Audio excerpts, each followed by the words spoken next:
Oyao les Phoenixou, ici le Phoenix que des mangas. Aujourd'hui la critique portera sur la série Arslan Sekins saison 1. 父上がおれば我がパルスは安泰だ。私が即位することなどまだ想像もつかぬ。そのような覇気のないことをおっしゃられていては立派な王にはなれませぬぞ。我らが神は人を平等に扱う。立派な王になるとは何なんだろうな。 Cette œuvre de Tanaka Yoshiki et Hiromu Arakawa au dessin fut produite en anime par le studio A1 Pictures. Elle compte 25 épisodes. Maintenant place au synopsis. À la suite d'une trahison, le royaume de Pars est vaincu par son ennemi de toujours, Lusitania. Heureusement, le prince de Pars, Arslan, 14 ans, est parvenu à s'enfuir avec quelques amis fidèles. Avec ses compagnons, il va devoir tout mettre en œuvre pour reconquérir son royaume.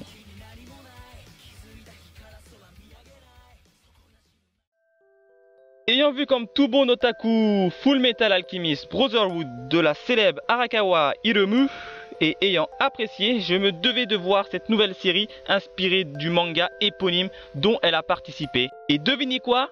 J'en ai pris plein la vue. Mais commençons comme d'habitude par les aspects positifs.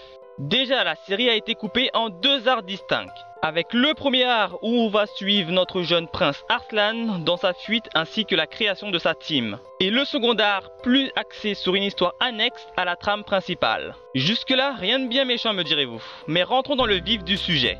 Concernant le premier arc, il débute très fort avec une histoire très bien amenée puisque dans les 3 premiers épisodes de la série, on a le droit à de superbes combats.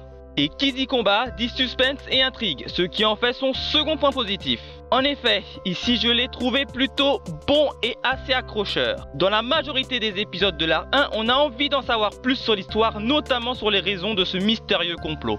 D'ailleurs, niveau intensité, je l'ai trouvé comparable à celle de la série Bleach. Oui, vous m'avez parfaitement entendu, comparable à celle de la série Bleach. Notamment lorsqu'on apprend les raisons et les personnages qui se cachent derrière l'arrestation et la condamnation à mort de Rukia Kuchiki. Le level était extra. Troisième point bien géré, c'est l'univers qui est excellent. En effet, étant friand d'univers médiéval, j'ai trouvé qu'ils ont réussi à l'embellir davantage en mêlant l'histoire des grandes croisades qu'on a tous connues en étant au collège et complot politique.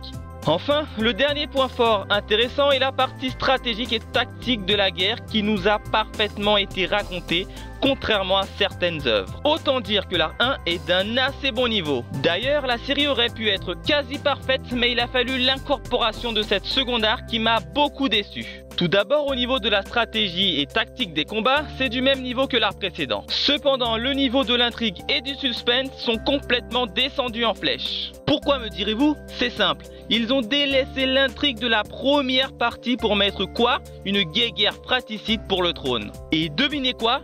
C'est du déjà vu. Car d'un côté on a le frère vil et méchant prêt à tout pour atteindre son objectif, et de l'autre côté un second frère calculateur qui joue les inoffensifs. Attention, je ne dis pas que l'art est complètement nul, mais juste beaucoup moins intéressant car elle vient casser l'avancée de l'histoire. Pour comparaison, c'est un peu dans le même style que la série Bleach et ses hors-séries. Malgré tout, ils ont essayé de faire des liens avec l'art 1 pour tenter de raccrocher les wagons, mais à mon sens ça a eu aucun effet. Concernant la fin de cet art, je l'ai trouvée assez bien faite, quoique un peu trop prévisible. Autre point négatif qui concerne cette fois-ci l'ensemble de la série, c'est la partie tactique et stratégique des combats. Certes, comme je l'ai dit un peu plus tôt, elles sont de bonne qualité et plutôt bien retranscrites, mais elles sont malheureusement trop prévisibles car on devine très facilement qui en sortira vainqueur. Enfin, j'ai trouvé que la série était entre guillemets trop gentille avec ses personnages principaux. C'est le même genre de personnage qu'on a tous connu qui même après avoir pris beaucoup de coups fatals se relève et met une branlée à son adversaire.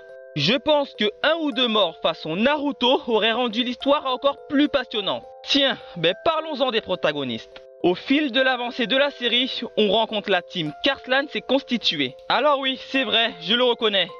Ils ont tous des caractères classiques qu'on retrouve dans quasiment tout bon vieux shonen, avec le stratège de la bande, le gros bras et les muscles, la racoleuse de service et bien sûr le petit comique de la troupe qui en pince pour la racoleuse.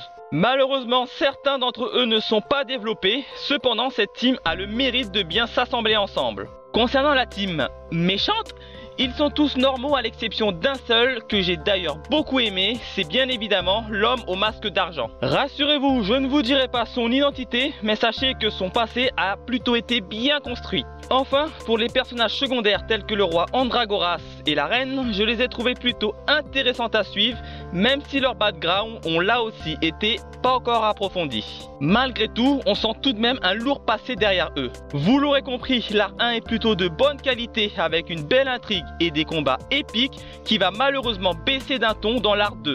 J'ai donc décidé de lui mettre la note de 7 sur 10. Niveau graphisme, l'anime est sublime. Les points forts de l'œuvre résident dans la fluidité des combats d'épée. Autre point qui m'a beaucoup plu, c'est la censure. En effet, là où de nombreux studios auraient fait le choix de la censure, ici ça n'a pas été le cas. Après, c'est vrai que la série n'est pas tournée vers le gore, mais le peu de passage a été bien géré. Enfin, la grosse déception sont les personnages d'arrière-plan, gérés notamment avec l'effet 3D. Certes, ils ne servent qu'à combler le vide, mais j'ai trouvé qu'ils ne s'imbriquaient absolument pas dans cet univers. D'ailleurs, pour enfoncer le clou, les personnages possèdent tous les mêmes traits de visage. J'ai donc décidé de lui mettre la note de 3 sur 5.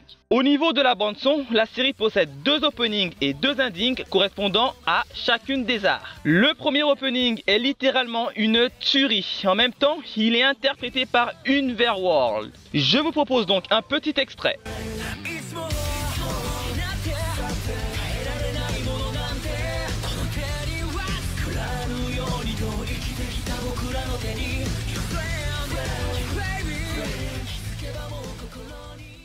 Cependant, le second opening m'a déçu car tout comme le second art, elle perd en sa badassitude. Il en est de même pour le premier ending. Cependant, le level est remonté grâce au second ending interprété par le célèbre groupe Calafina dont j'ai pu assister à un mini-concert lors d'une convention.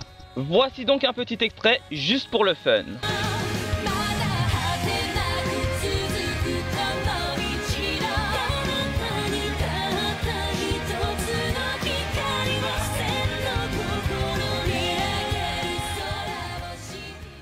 Enfin, terminons par les OST qui m'ont grandement déçu par le manque de musique épique. J'ai donc décidé de lui mettre la note de 2 sur 5.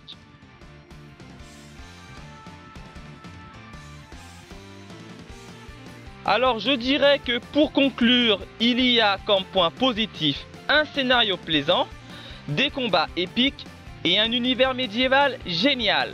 A l'inverse, pour les aspects négatifs, il y a une seconde partie plutôt moyenne, un scénario parfois trop prévisible, une 3D qui pique les yeux, une bande son moyenne, notamment l'OST, et des personnages non approfondis. Ce qui fait une note de 7 sur 10 au scénario, 3 sur 5 au caractère design et 2 sur 5 à la bande son.